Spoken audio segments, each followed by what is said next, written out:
A unique civilization arose in this part of East Africa, with what is now Ethiopia and Eritrea at its center, the Kingdom of Aksum. In its heyday in the 3rd and 4th centuries AD, it was described as one of the world's 4 greatest civilizations. The rulers of the Kingdom of Aksum controlled trade between Africa, Arabia, and India.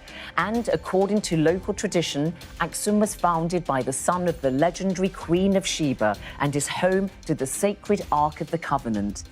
Ethiopia is also the birthplace of coffee, an enduring gift to a grateful world. Northern Ethiopia, not far from the border with Eritrea. When we examine the history of this region before, during and after the Kingdom of Aksum, it is the history of both Ethiopians and Eritreans today.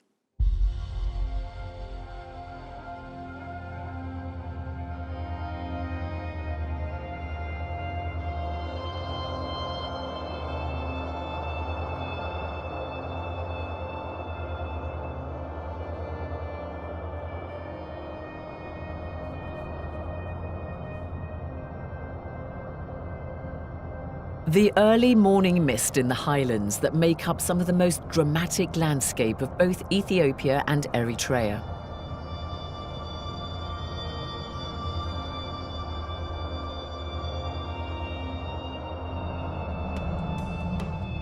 This is southern Eritrea, which enjoys a long coastline on the Red Sea, a vital maritime route which helped establish this part of Africa as a hub of international trade throughout the millennia.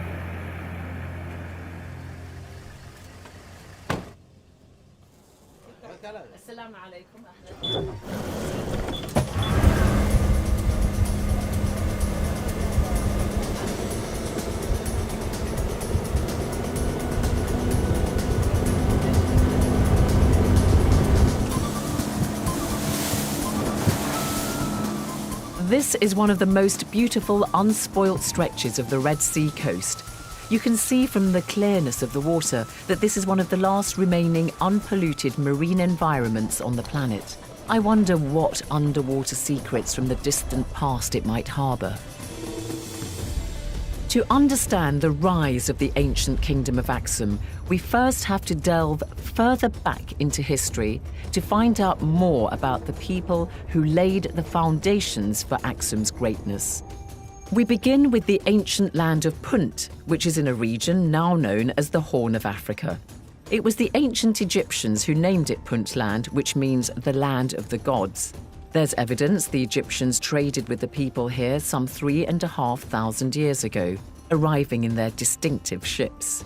There are records of voyages to Punt depicted in the temple of Queen Hatshepsut at Dar al-Bahri in Egypt. Punt was an important source of the gold that the Egyptians used to decorate their tombs. Jewelry, perfumes, and oils also formed much of this trade.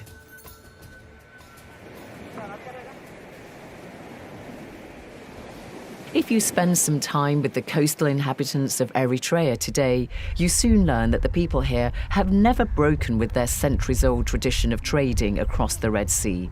The fact that most people in this part of the country can speak Arabic is testament to their links with other cultures. This strategic position on the Red Sea coast meant people from many civilizations of the ancient world interacted with the local inhabitants. However, it was not just trade that made this part of Africa attractive.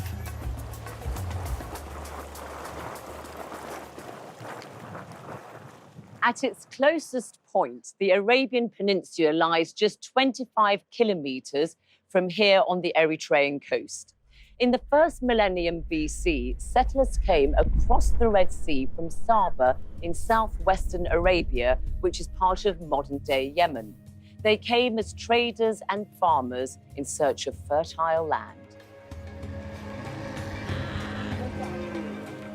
The people of Saba came to be known as the Sabaeans. They exchanged ideas and skills with the locals. For instance, they developed new irrigation techniques which boosted crop yields, and they shared knowledge of how to manage cattle, sheep, and goats.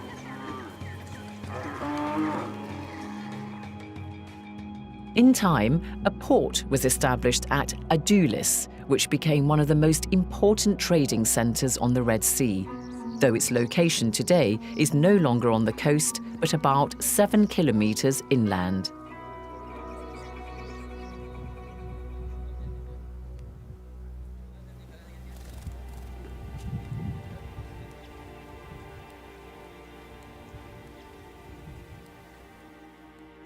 These are some of the ruins of the port city of Adulis. It is now completely deserted, but this was once a thriving ancient port city, one of the greatest of its time.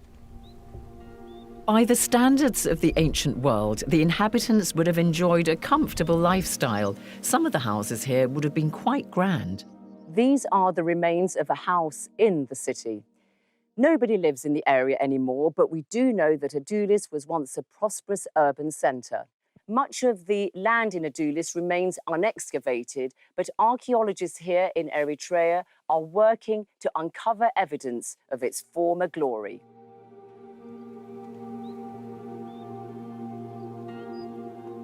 Dr. Yosef Lipsikal is the director of the National Museum in the Eritrean capital Asmara, which has on display some of the artifacts found in Adulis. You have two small columns that were found in Adulis. What would they have been? I think they would have been part of a palace, access to the entrance of the palace, which made of marble, together with other piece of architecture that was found in Adulis. Looking around your lovely museum, very striking that you have this Sphinx here. Where was that found, and what does it tell us about the indigenous culture of what is modern-day Eritrea? The Sphinx was found in the southern part of Eritrea, in a place called Adigramatan, which is dated 9th century BC. As you see, it's a figure of the head of a woman and the body of a lion. And under it, you have a Sabian inscription. The inscription talks about that it was a sacrificial stone. When you see the Sphinx, you see the African component, the style of hair, the dressing. And this helps us to see, also to inspect the indigenous and endogenous culture. And it shows the relationship also with the neighboring countries, with Sudan and Nubia, because we know that there are many sphinxes in Egypt. From Asmara, I'm travelling to the southwest of Eritrea to see more evidence of early civilizations in the country. High up in the mountains is a place rarely visited by outsiders, the site of Kaheto, which is near where the Sphinx in the museum was found. Rock art nearby shows that this area has been inhabited for some 7,000 years.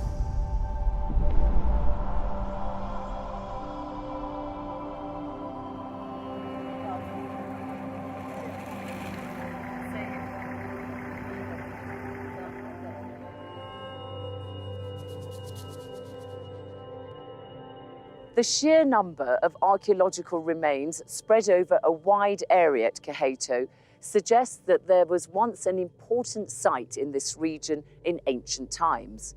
Very little is known about the society that was based here, but it's believed that there was once an independent settlement that thrived in this part of Eritrea for hundreds of years.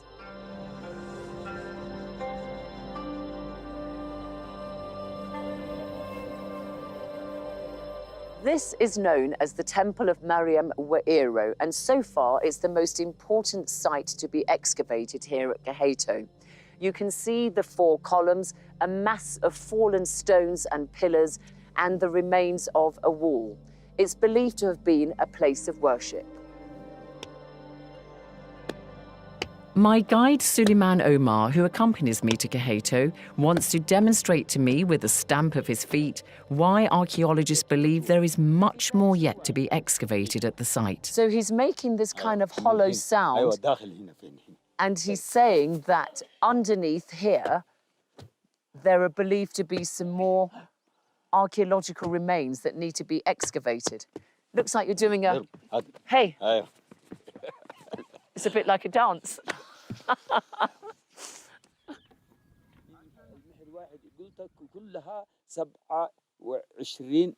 محل.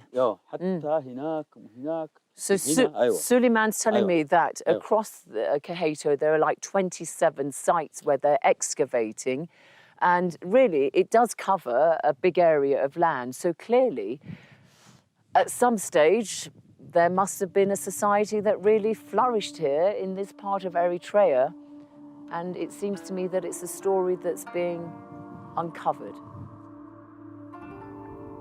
Eritrea gained its independence in the early 1990s, so it's playing catch-up with tracing its own past. One gets the impression that excavations are being made all the time in Eritrea, and you're discovering more and more of your history.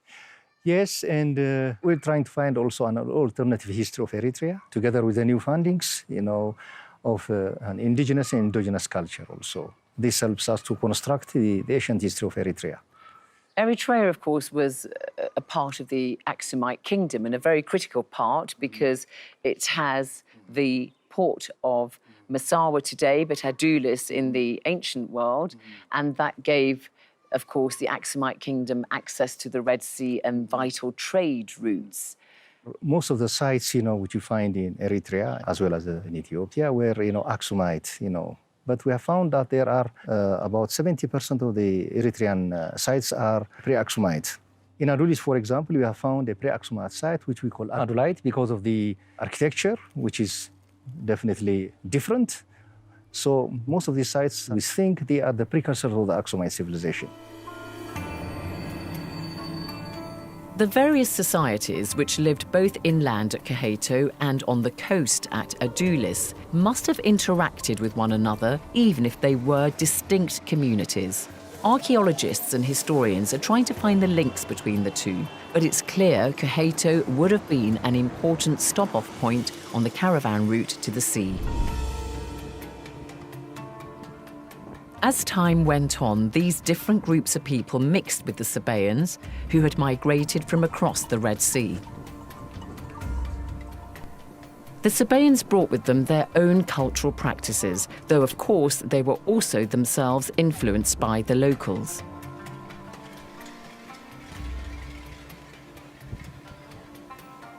Travel to the northeast of Ethiopia and outside the city of Aksum at a site called Yeha, you'll find remains from this period. It's believed that about 500 BCE there was a kingdom here called Damat. This monumental structure is believed to be the palace at Yeha, where the rulers of the kingdom of Damat lived. The palace has deteriorated badly, but you can still see the remains of square pillars. It was in this complex of buildings that a throne of carved limestone and a small statue of a seated figure were found. These are now both on display at the National Museum in Addis Ababa.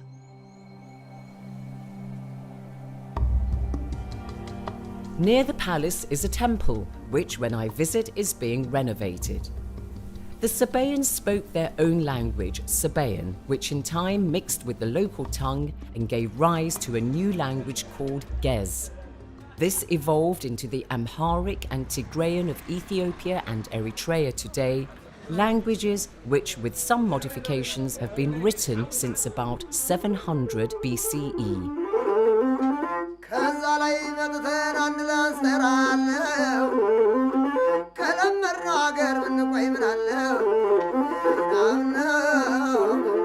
This Ethiopian musician, Sete Zabegna, is singing in Amharic.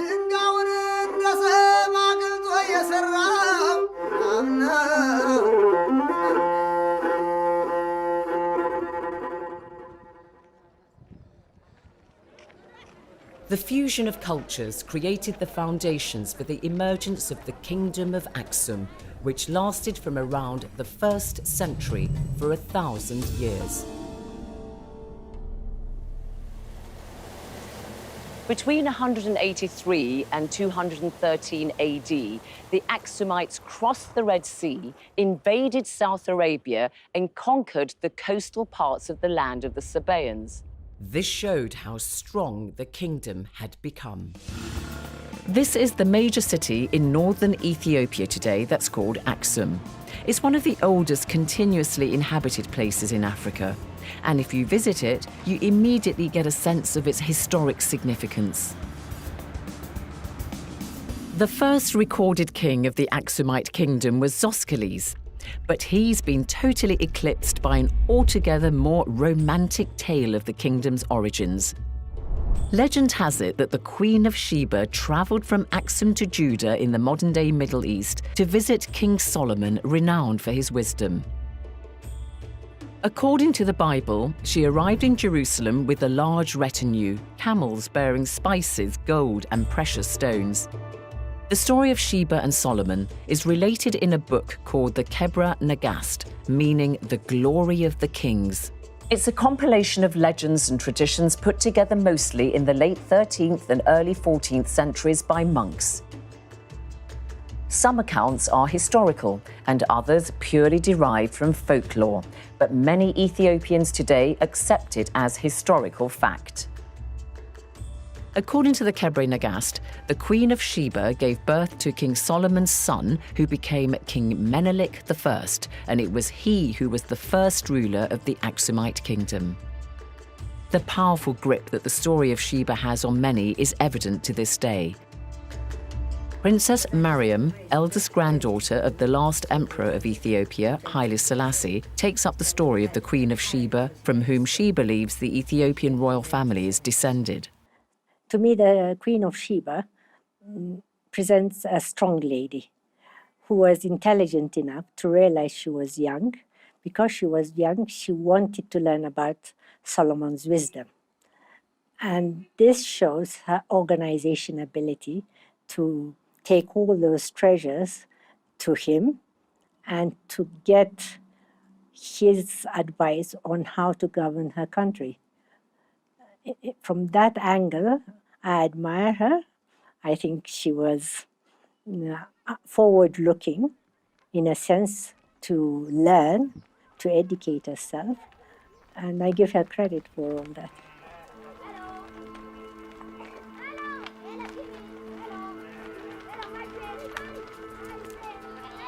About 30 kilometers outside of Aksum, at the site of Dungur, and seemingly in the middle of nowhere, you find clear remains of a substantial building dating back to the Aksumite era.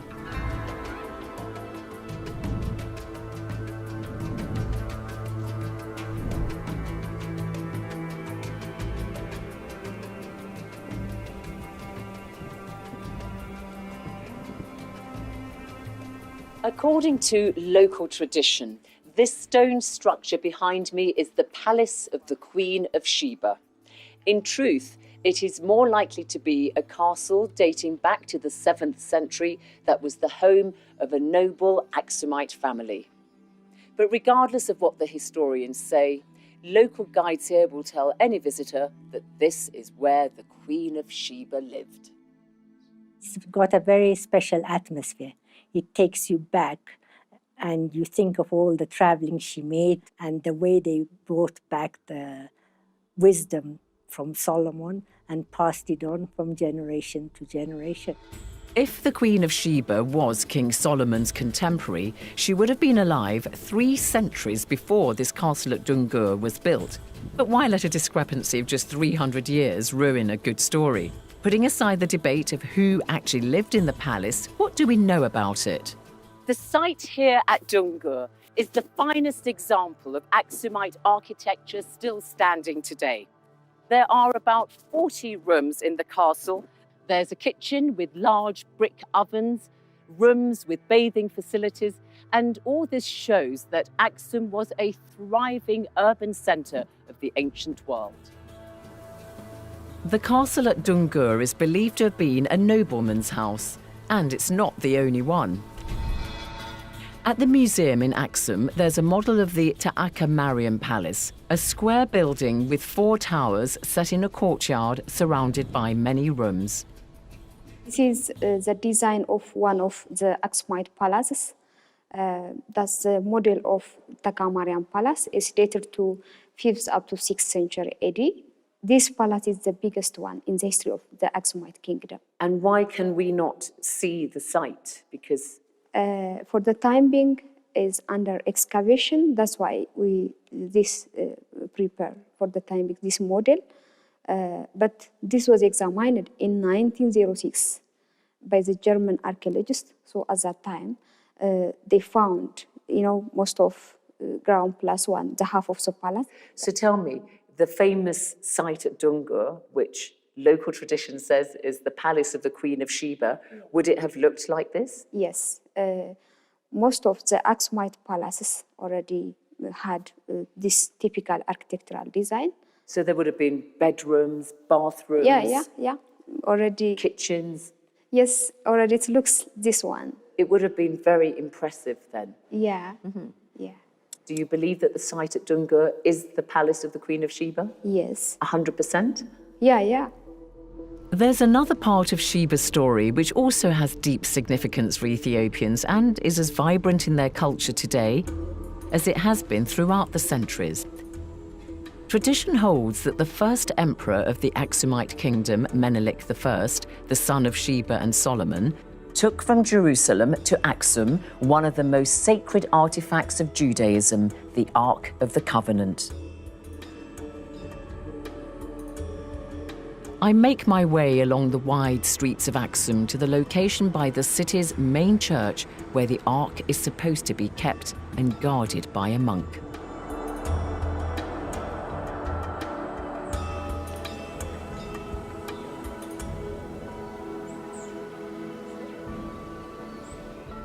Ethiopian Christians believe that locked away inside this small outbuilding behind me, just by the Church of Mary of Zion, is the sacred Ark of the Covenant brought here from Israel. According to biblical tradition, this contains the 10 commandments handed down to Moses by God. Inside, there lives a lone monk. He rarely ventures out, guarding at all times this sacred and precious treasure.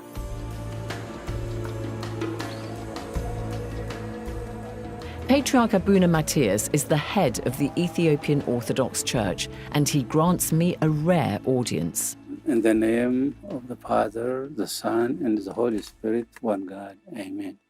I wanted to ask you about the legend of King Solomon and the Queen of Sheba, because, of course, it is believed that their son, Menelik, brought the Ark of the Covenant to Ethiopia, where it is just by the Church of Miriam of Zion. Do you have no doubt that the Ark of the Covenant is in there? No doubt, yes. Have you, as the patriarch, seen it? Our forefathers saw it, but I am not yet. But everyone accepted the presence of the Ark of the Covenant is in Aksum. And so we believe strongly that the Ark of the Covenant is here in Aksum. In time, Christianity became an integral part of the Kingdom of Aksum, and its assumed possession of the Ark of the Covenant meant Aksum regarded itself as a religious hub. Christianity also allowed Aksum's rulers to bolster their authority. But just as with earlier civilizations, it was trade that provided them with their lifeblood.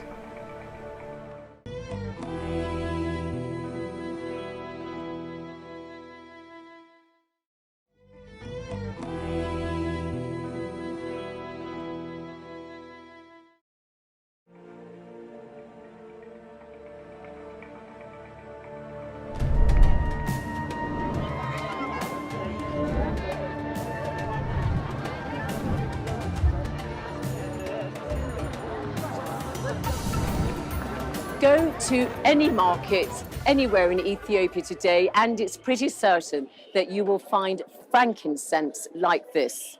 Along with myrrh, gold, and ivory, these were the precious exports that helped cement the rise of the Kingdom of Aksum. The evidence of international trade is clear, for example, from these museum objects. Goods from India and the Mediterranean made their way to the Kingdom of Aksum. Very beautiful, decorated, I suppose they're wine glasses. Yes. So this is already 4th century goblet glasses. And The glass is already probably imported, especially from Roman Empire, and maybe also made in Aksum. And I spot some rather interesting-looking human-headed jars also from Aksum. Pottery product was already very famous in Aksumite time. So this was a jar, especially to offer traditional drink for the elites. And from this pottery, we can understand, especially the hairdoing style of Aksumite women. If you look this one. Their hairstyle, it was kind of flicked up, Yeah. a bit like mine. No. No, I will tell you about that culture already. Still, our mothers, they do that one, their hair. Do you do it sometimes? Yeah, especially in the holiday. Yeah. It looks very attractive. I might try it myself.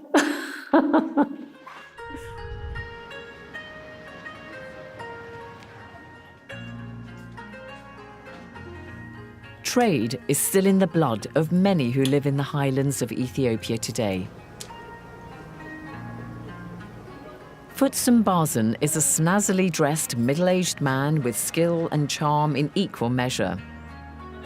He sells traditional artifacts and handicrafts to Ethiopians as well as any passing visitor at his shop in the center of Aksum city.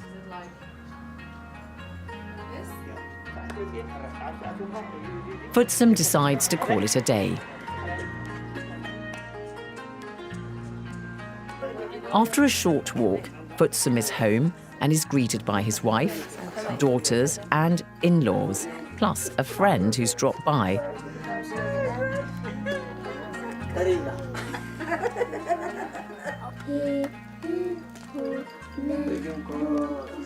First, Futsum checks one of his daughter's homework.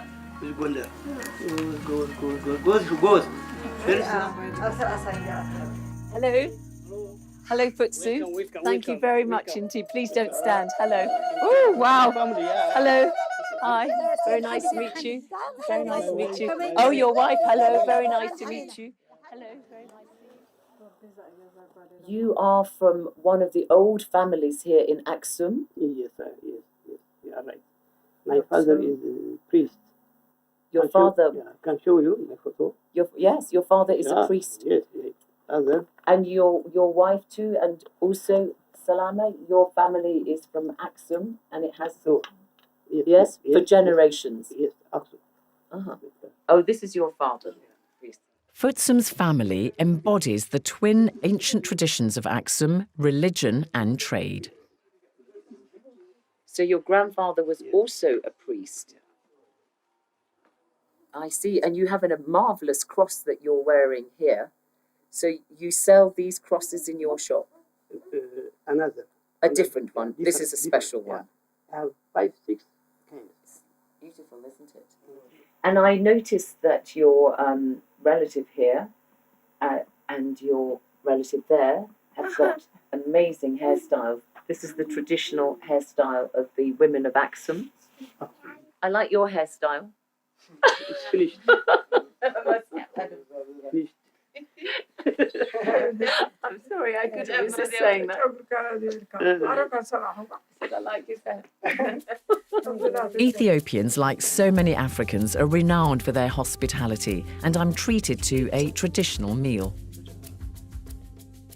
Well, no meal is complete without the staple flat sour pancake called injera.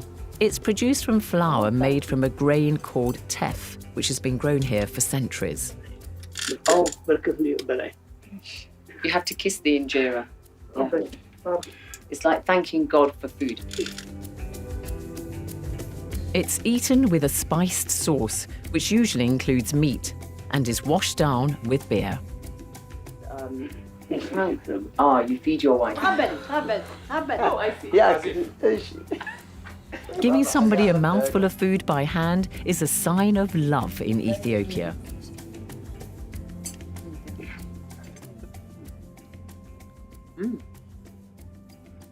Very nice. Your wife made this, yes? Very nice.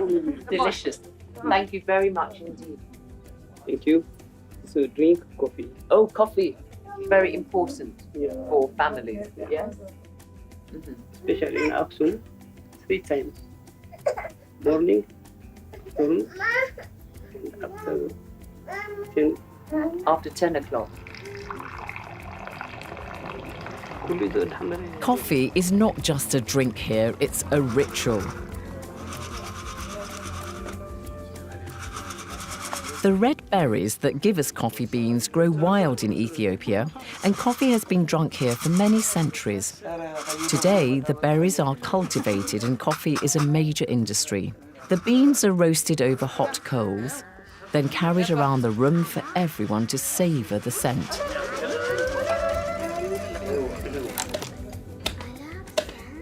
Afterwards, they're ground with a mortar and pestle. The coffee is brewed in a clay pot called a jabana, which keeps it warm. The small china cups make the drinking of coffee altogether a rather delicate affair. It's very nice. Really, really nice.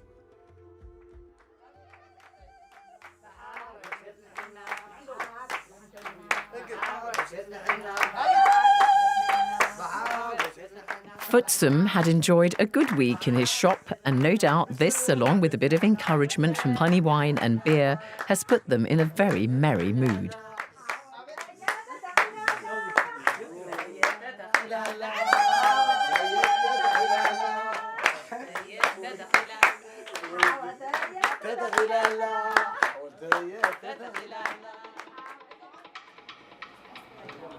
Traders like Futsum would have used currency hundreds of years ago in Aksum.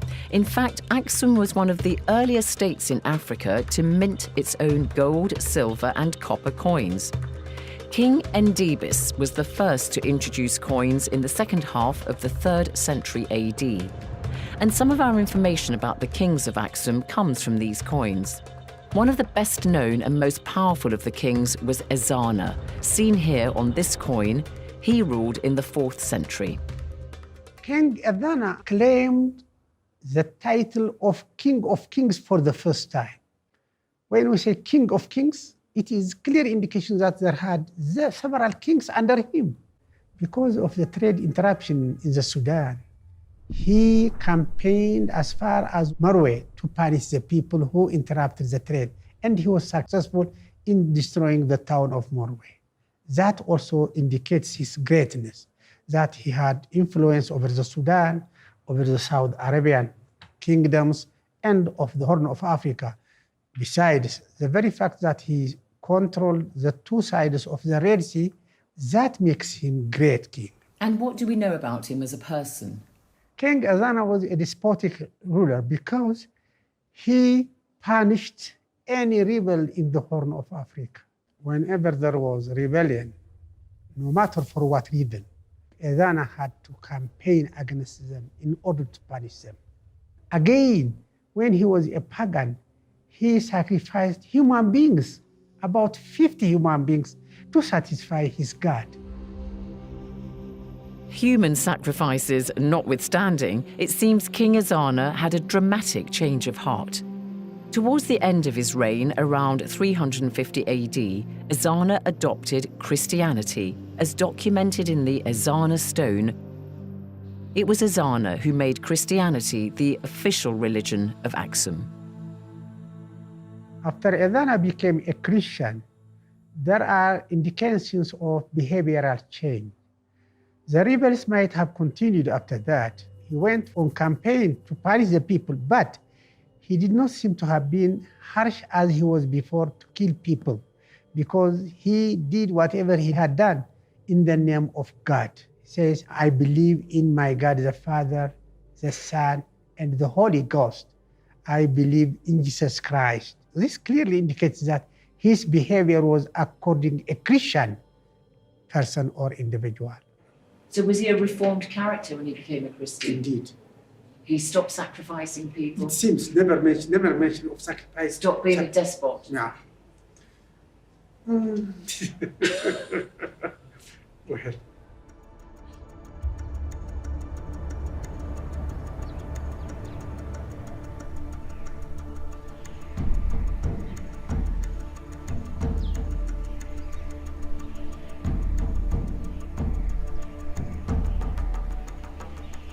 When Ezana died, this stela, now supported with a bit of help from modern technology, was erected in his memory. The distinctive monumental feature of these narrow stelae was how the rulers marked their tombs. They were built from solid stone and are believed to date from around 300 AD. Christianity spread in Aksum because it was followed by the elite.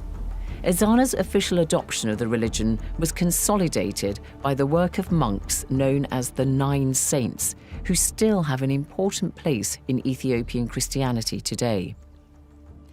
The Nine Saints came from different parts of the Byzantine Empire, which grew out of the remains of the Roman Empire around the eastern end of the Mediterranean. The Emperor Constantine made Byzantium in modern-day Turkey his capital in the early 4th century AD. From there, he ruled over territory covering a wide expanse of Europe and Asia. The Byzantines didn't seek to defeat Aksum and were indeed on friendly terms with it.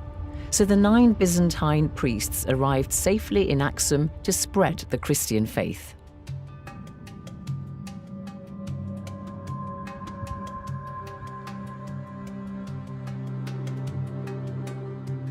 These are the ruins of a church dating back to the 5th century, which have been found in Adulis in Eritrea. It's from the Byzantine era and measures about 18 by 10 square meters. We know it's a church because crosses have been found here. Once they arrived on the coast, the 9 saints went further inland through the highlands to preach the gospel.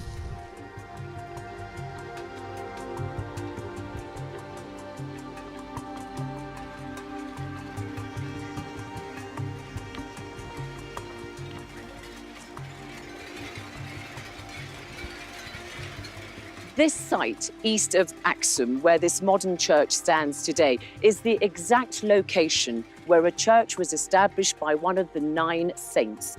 The 9 saints are some of the most iconic figures in the history of the Orthodox Church in Ethiopia, and there is still a strong cult of worship around them today.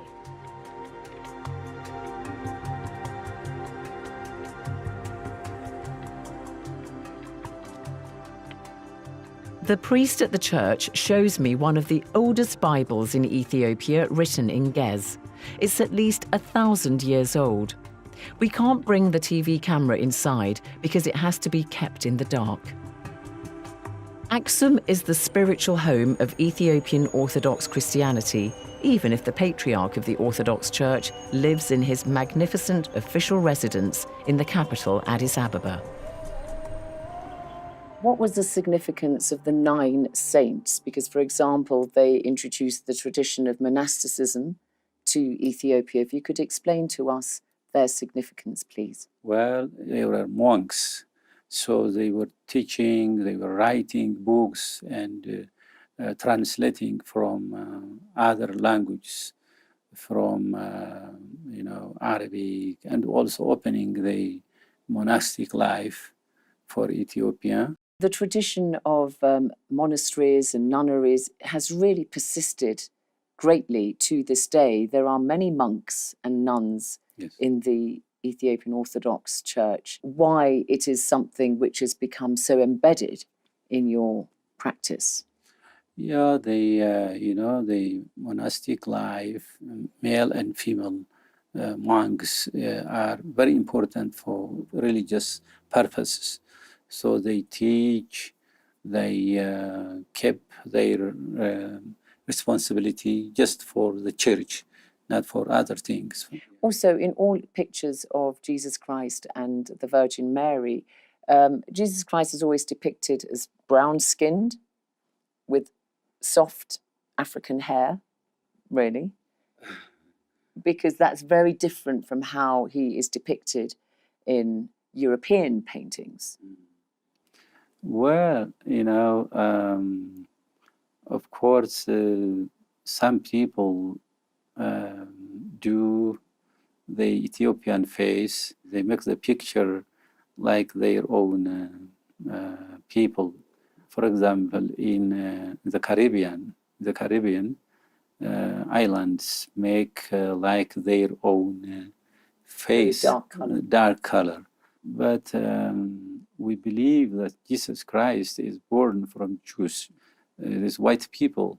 It's not important to change the face, the whiteness. So. But you're surrounded by paintings of both Jesus Christ and the Virgin Mary looking like Ethiopians, brown with a soft afro. They do people, but Saint Mary also is Israelite, so it's not very important to change the face of our Lord Jesus Christ and Saint Mary, because they are Jews.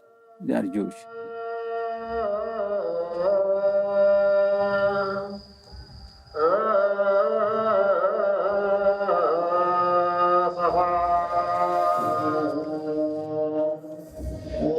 Patriarch Abuna Matthias presides over key services like this one at the Ethiopian Orthodox Christmas at the Holy Trinity Church in Addis Ababa. The most holy item in every Ethiopian Orthodox church is the tabot, a supposed replica of the Ark of the Covenant. It's covered at all times by a draped sheet.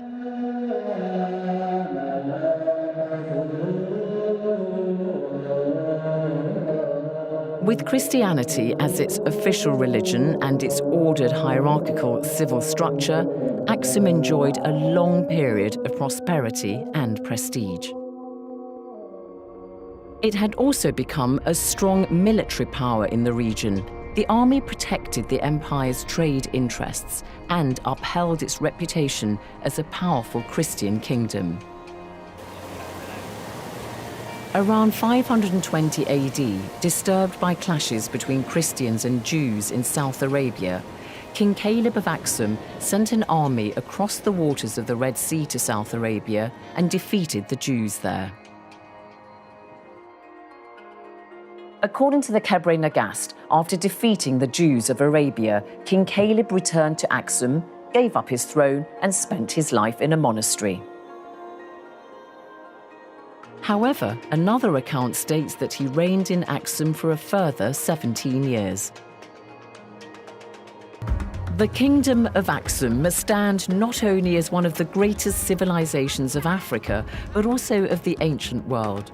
Hundreds of years before Christ, various settlements in what is today Ethiopia and Eritrea were established. Advanced societies that laid the foundations for a great military and religious power.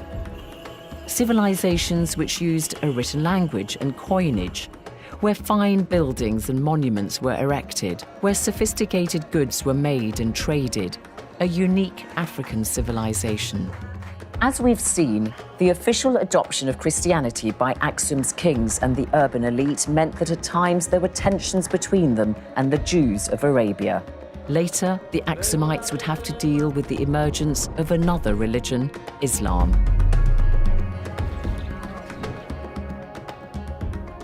In the next program, we'll see how the Christians, Jews, and Muslims in this part of Africa coexisted, and how in time Aksum's decline gave rise to new Christian and Islamic kingdoms.